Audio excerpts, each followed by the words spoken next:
ഞാൻ എവിടെയാണ് ഉള്ളതെന്ന് എനിക്ക് അറിഞ്ഞൂടാ. ഇതാണ് അവസ്ഥ. എൻ്റെ ചുറ്റും നടക്കുന്നതെന്നാ നോക്കി നോക്ക് നിങ്ങൾ. എൻ്റെ ചുറ്റും ബലൂണുകൾ പറക്കുക. ഈ ഒരു ഫീലിംഗ് എനിക്ക് പറഞ്ഞറിയിക്കാൻ പറ്റുന്നില്ല. സത്യം പറഞ്ഞാൽ എനിക്ക് അറിയിക്കാൻ പറ്റുന്നില്ല. കാരണം ഞാൻ ആദ്യമായിട്ട് ഇത് എക്സ്പീരിയൻസ് ചെയ്യുന്നത്. ഞാനിത് ആദ്യമായിട്ടാണ് എക്സ്പീരിയൻസ് ചെയ്യുന്നത് ഈ ഒരു സംഭവം.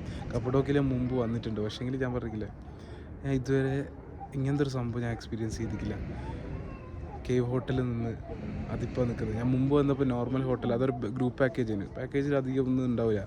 പക്ഷേ ഇങ്ങനെ കേവ് ഹോട്ടലിൽ വന്നിട്ട്, സ്വന്തം വേണ്ട കേവ് ഹോട്ടലിൽ വന്നിട്ട് രാവിലെ എണീച്ച് ആ ബലൂണിൻ്റെ വ്യൂ 2 ദിവസം നിൽക്കണം. രാവിലെ ഒന്ന് നമുക്ക് വീട്ടിൽ നിന്ന് കിട്ടുന്ന വ്യൂ ഉണ്ടാവും, 2 നമ്മൾ ബലൂണിൽ കയറിയിട്ടുള്ള വ്യൂ.